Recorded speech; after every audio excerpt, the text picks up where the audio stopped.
Are you tired, no pun intended, of researching tires? Because I'm here to help you make an informed tire buying decision. I'll give you the key features, the specs, and the overview of what you need to know about this tire in order to make an informed decision. So let's get right into it. Today we're looking at 33 by 13.5 R24 Versatyre Mxt tires. This is a Versatyre brand tire. It is from the MXT HD series that they offer.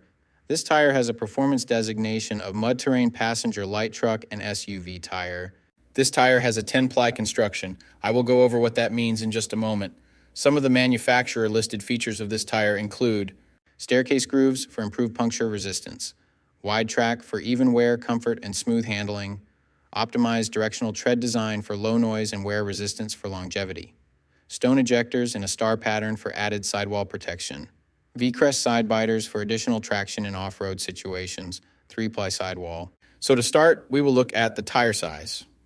This is one of the most important parts, if not the most important part of your tire shopping journey, because if you order the wrong size, they more than likely won't work on your vehicle. This tire size should be showing on the screen right now. So let's work from left to right and break down what these three numbers mean. There's so many specs to keep in mind when it comes to tires. Let me explain to you what all these sizes mean. The first number represents the diameter of the tire. The diameter of 33 in this sequence refers to the tire's overall diameter in inches. In other words, this tire is 33 inches tall, from top to bottom. The second number in the tire size refers to the width. 13.5 in the sequence represents the width of the tire. So in this case, when looking at the number 13.5 in this tire size, it means that the tire's width is 13.5 inches from side to side. The third and final number of your tire size refers to the rim size or diameter. 24 is the diameter of the rim this tire will go on. The rim size of 24 in this scenario indicates that this particular tire would fit a rim with a 24-inch diameter. Keep in mind, this number is not negotiable. Unlike the first two numbers, you can't upsize and downsize this part. The only time this number will be different is if you are actually changing the size of your rim. So for example, if you find a fantastic deal on a set of 265/70 or 17 tires, you absolutely cannot use them in place of your current 265/70 or 16 tires, unless you are actually changing the rim size also from 16 to 17.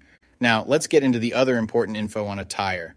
Besides the three components that make up the tire size, the three other most important components are going to be the load index, speed rating, and ply rating or load range.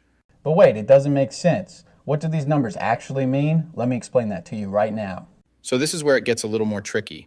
These three components will sometimes require some additional research to know what your vehicle needs. So let's start with the ply rating / load range. These tires have a 10-ply construction. Each designation represents a different term when looking at a tire. This can directly affect things like max tire pressure and also plays a part in the next two numbers we are going to talk about. When in doubt of the rating your vehicle requires, in most cases it is safe to go with the same rating your vehicle currently has, as long as it was replaced with the correct spec of tire last time they were replaced. Now let's talk about the other two components, load index and speed rating. Next to your tire size, you will see a number and letter combination like 109Q. The number 109 is the load index. This is the number relative to the weight capacity of the tire. The higher the number, the greater the load carrying capability of the tire. Load index ranges from 0 to 150. If you are replacing your tires, they have to be the same or higher load index, never lower.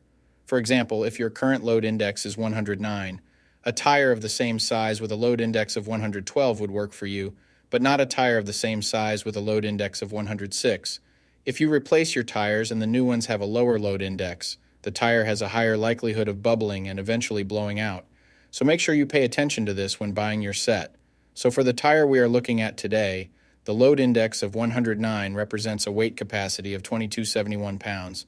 For my metric system using Friends, that would be a capacity of 1030 kilograms. Located next to the load index we just talked about, there is a letter. The letter Q is the speed rating for this tire. This is the maximum speed sustainable for the tire. Each letter has a corresponding speed rating approved by the Department of Transportation and the tire manufacturer. Alphabetically, the speed rating increases as the letters advance from A to Z, except for the letter H, which we'll explain in a minute. The most common speed ratings range from L, 75 miles per hour, to W, 168 miles per hour. High-performance racing tires speed rated 168 miles per hour or higher are marked ZR, Originally, tire speeds were just S, H, or V, S being the slowest, H being the middle, and V being the fastest. Over the years, as tire speeds have evolved, for whatever reason, H has always remained the same, 130 miles per hour.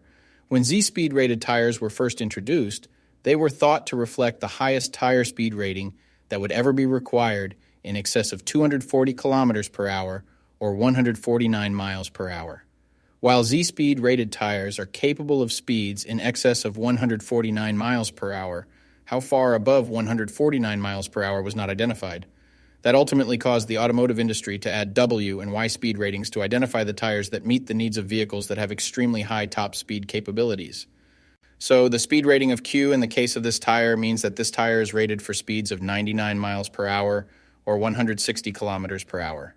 While speed rating is important in some unique cases, you shouldn't spend a ton of time focusing and comparing tires based solely off of this. While you do want to make sure the tire matches your vehicle manufacturer's specified speed rating, in almost all cases, the speed rating of a tire should always be above 85 miles per hour, which is technically the fastest posted speed limit anywhere in the United States. In conclusion, when looking at this set, make sure your current numbers and letters all match to ensure a seamless buying experience. That does it for our breakdown of this tire. Hopefully this helps you make an informed decision. Peace.